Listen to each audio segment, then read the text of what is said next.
Hi everybody, I'm Beebs Kelley. Welcome back to another video. So today I wanted to do a viewer's request, which is a makeup tutorial.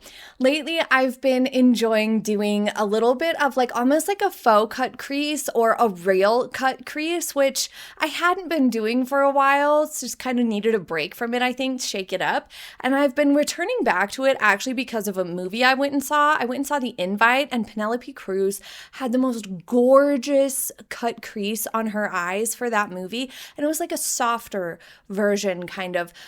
So I'm, kind of was inspired to do my own version of a cut crease that's kind of customized to my own eye and my own coloring and things like that.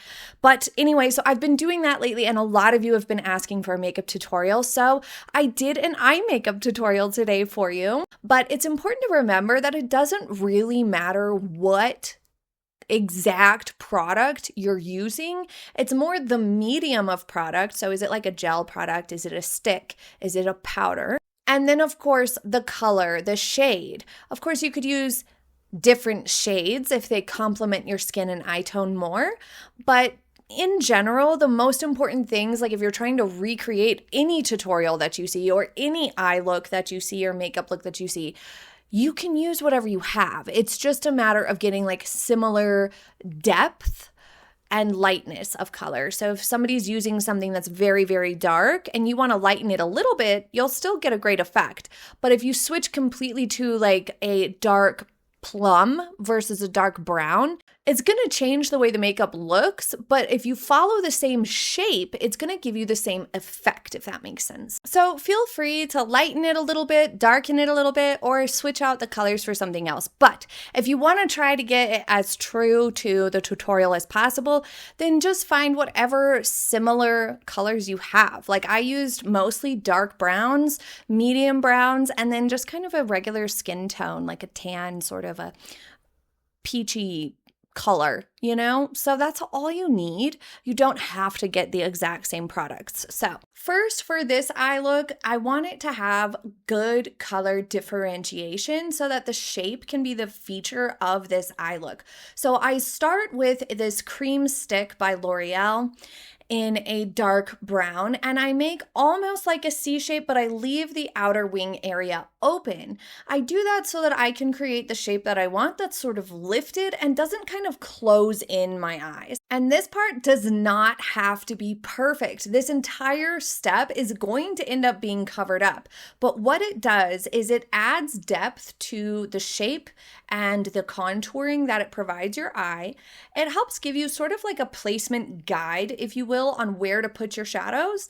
And also it helps your shadows stick and have more true color to them. They're going to look more saturated and show up with more depth of color and more true color when you put down a base that matches the color of eyeshadow that you're going to be putting on top. So once I apply it with the stick, then I'm just using this sort of stiff, flat eyeshadow brush to blend it just a little bit, smudge it around basically, and refine the shape just a tad. But as you can see, this step is not perfect, and we're not completely blending it out where we're diffusing. We want this part, this step of the shape, to be more well-defined than when we use the powders that we're going to blend more and diffuse more to create that beautiful gradient blend that makes it look like your makeup is well done. If you don't do that, then you have very obvious lines where the shadow starts and finishes, and that doesn't look so hot. It kind of looks like you maybe forgot to blend or you didn't spend enough time blending. But when we do this step, this is the base layer. It's like the foundational layer that you want to have more well definition so that it enhances the contour shape that we're creating here. And most cut crease type of eye makeup looks like this one are contour shapes, which means you're darkening the crease more, and oftentimes along the lash line with your eyeliner, for example, which defines your general eye more, and it can make your eyes look more round and a little bit bigger. And then I'm going to use Colourpop's brown eyeliner, their cream gel eyeliner, to just do a very simple top line eyeliner with a very slight wing. And that initial stripe, if you will, from the sort of contoured shape from the stick eyeshadow has helped guide me. And you'll notice I don't go all the way out to my outer corners because I want a lifted look, not a round or downturned look. So I stay completely away from the very corners of my eye and focus it to go up towards the tip and outer corner of my eyebrow very early, earlier than you think you should. And that gives a lifted look to the eye. Next, I'm taking a darker color on this very bendy brush that has a small tip and very, very soft hairs, synthetic hairs. And the softness of this brush is really important here because you want it to put a lot of color into the crease and then just kind of blend and diffuse the rest. You want it to soften. So having a very soft brush allows you to precisely put the most amount of this eyeshadow color, and I'm just using a dark brown from this House Labs palette, and you get that darkest color exactly where you want from the tip of the brush. And there's not a lot of roundness to the brush, and it's not very big in size, so it's not going to blow that color all over the place. It's going to stay where I put it. So this is just going back and forth right into the crease. Next, I'm taking my medium color, this middle color here, that's more just kind of a cafe, like a latte color, if you will. And I'm using a more rounded brush that's going to diffuse the color a lot more to just blend the borders of that darker brown and sweep it up towards my brow bone just a little bit to sort of sweep the shape of my eyes up and around like this and wing them out without having to have a harsh, long string of eyeliner. Next, I'm going to sweep just a little bit of this pale color that's similar to the skin tone, just like a pale, peachy, whatever kind of matches your skin tone. I'm going to use a little bit of this to brush along my brow bone and blend and further diffuse the cafe color or the latte color that I just put down along my crease and sort of expanding that area. Now we want to diffuse the borders of that and blend it right into your skin tone. So by using a skin tone color and applying it everywhere else, you're ensuring that your blend looks seamless. And for this, I'm using a similarly bigger, rounder brush because I want the blending to be diffuse. I want it to soften up. Next, I'm going to take just a tiny bit of my Colourpop concealer in Light 20. This is the shade that I use. This is a very thin concealer. It's not runny and it's not overly dewy, but it's definitely not dry and super thick because I don't want to build up a layer on my eyelids. That can make them look wrinkly or puckered or make the color harder to put down and make it look like you have a lot of makeup on. It can look very makeup-y if your concealer is too thick or chunky or dry. Why, hello, Kenji. Hi. Hi. Who's a good boy?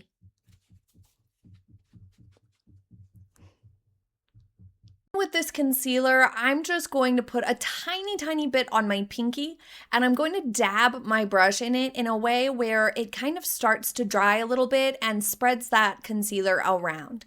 And then I'm just going to make a line really quickly that's along the border, almost like I'm tracing exactly where the crease is, just to clean it up a little bit. Even though the brushes that I used and that initial stick that I put down were quite precise and defined the shape nicely, there's still a little bit of diffusion that happens to the lower part of the crease, like under that line towards the lid, that I don't want there for this particular eye look. I want it to look clean, I want it to look dramatic, and I want it to have a very well-defined area here from the lid to the crease. So I'm using my concealer to just make a quick line, and then as it begins to dry, I go nice and slow, take my time giving it breathing room to dry, because if it's too wet, then it can start to get everywhere. Now I'm using this to just define the lid in this part as a highlight, and I'm also sweeping it out here between the two areas where I had that darker color to provide that break for the wing to give the lifted effect. It's almost like an eye lift with makeup when you have this sort of highlighted section here in between what's by your eyeliner and what's up here defining your brow bone and your crease. Next, I'm going to take this pencil tip brush here and a little bit of that dark brown that I put in the crease, and I'm going to put that just right on top of the eyeliner that I applied and give it just a slight softening. The main purpose of this is to add a layer on top of this cream gel eyeliner so that it doesn't move. And then I'm just going to take what's left on this brush and run it on my lower lash line. I don't want to put a heavy line on the bottom because this is already a pretty dramatic eye makeup look. It's not like extreme, and it's still using neutral tones, but it's not a no makeup look. It's not something really, really gentle and soft and simple. It's definitely a little bit more sultry or a little bit more smoky in its nature. So I don't want to be adding a bunch of dark liner on the bottom here, but I do want a little bit to define the bottom and give it that sultry look. Otherwise, it'll look just like too incongruous, like they don't match. Like the bottom lash line is just completely bare. That wouldn't look right either. So we're putting just the residue of what's left from the eyeliner and the dark brown that we ran on the top. We're just putting a little bit of that along the bottom. Then I'm going to use a flat brush, just a flat eyeshadow brush, and a little bit of that same sort of skin toned powder that I put up here to diffuse along the brow bone area. I'm just going to pat a little bit of that right on top of the concealer. And then, of course, you might need to clean up just a little bit at the end with dark brown along the borders of the lid with a smaller brush that's a lot more precise and careful, just to make sure that your defining crease color, your liner areas are all really, really nice and rich in color and not getting muddled up by the lighter color we just put down on the lid. I'm also going to put down just a little bit of shimmer. I'm going to put a tiny bit of lighter shimmer and a sort of gold duotone shimmer on the lid, just a tad to enhance that highlight. And then I'm going to put some of that light toned, that's very, very pale, on my brow bone. And after that, I once again need to just sweep over it with my generic blending brush that doesn't have anything on it to just mute down the shimmer just a tad. I don't want the shimmer to be super loud. I'll also go back in with the original brushes that I used in my crease and along my brow bone and on my lid, just to have a tiny bit of that eyeshadow residue left on there to soften the shimmer even further. This is something that you kind of just need to fine tune based on how it's coming out when you're doing it in the moment. So just check in the mirror, and every now and then, if you're using a mirror up close, look to the mirror farther away to double check that it's all coming together the way you want at a distance, because that's more important. Most people are not going to be as close as we are to our face when we're doing our makeup. They're going to be a little ways away, like a mirror that's on the wall. So take a minute to look and see, is the shimmer too loud? Is it muddying up along my darker shades? And if so, just take those brushes and clean up those areas a tiny bit. Now we're already ready for some mascara and then for lashes. And the secret with lashes is to use these dental tweezers. I know that sounds crazy, but they're the perfect shape and they allow you to keep your hand farther away with a lot of good, strong control. And of course, being stainless steel, you can sanitize them, which is exceptionally important when you're working around your eyes. I'm using the Lash Duo brush on eyelash glue, and I love using a brush because it's very precise and it's not getting super messy. And you want to put enough on that you have a full strip, and you can see it looks kind of whitish and bluish here, and there's a nice even strip, and it's only on the edge. It's not on the lashes itself. Now you have to wait. This is the tricky part that a lot of people don't realize. You have to wait until the glue looks grayish, or some people say it looks kind of darker blue.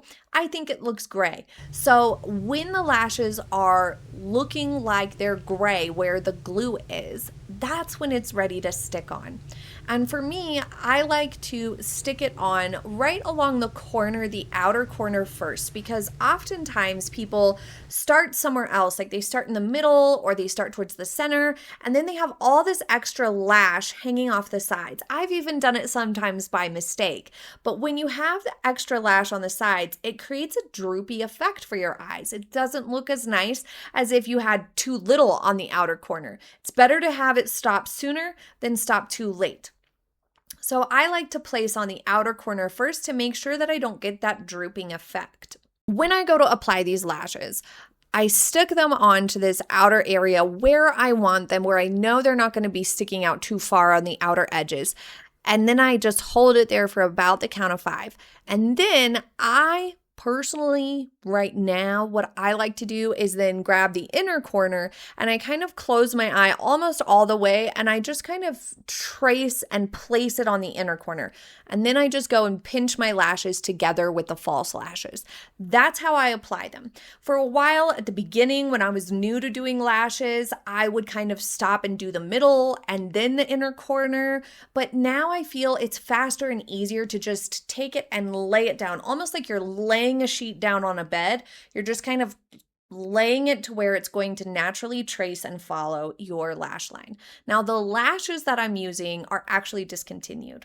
I'm very, very sad about it. They are by Eyelure London, and these are the Wild and Wispy Unruly lashes. And I love them so much because look at how soft and beautiful they look. They don't look like real lashes, but they kind of look to me like exaggerated natural lashes because they're not like a dramatic shape. They just kind of have a natural, round, soft shape to them, but they're longer and a little fuller than my natural lashes. And that's what I look for and like in a lash. I also appreciate the Eyelure's brand's bands and simple, soft nature of their lashes. They're very comfortable. They're very lightweight. They're very easy to wear. They're my favorites. I absolutely love them. And I'm just tragically sad that they discontinued my favorite lashes that I've ever had. And so I have one box left and I am rationing them. And so this is the finished look, you guys. This is it, basically. I'm going to finish my face here, just a little bit of bronzer and blush, a little bit of contour, a little bit of highlight dabbing on, and a tiny bit of bottom mascara to kind of finish it off. But this is it. They're done. This is a done eye makeup look. What do you guys think? Do you like this eye makeup look? And what do you guys think about tutorials like this? Do you want more of them? Do you think it worked well? Does the setup work well? Leave it in the comments what you think because I want to know what you guys want to see on this channel besides just fashion editions. Thank you so much for joining me today. I hope you have a happy day ahead and I will see you next time. Bye.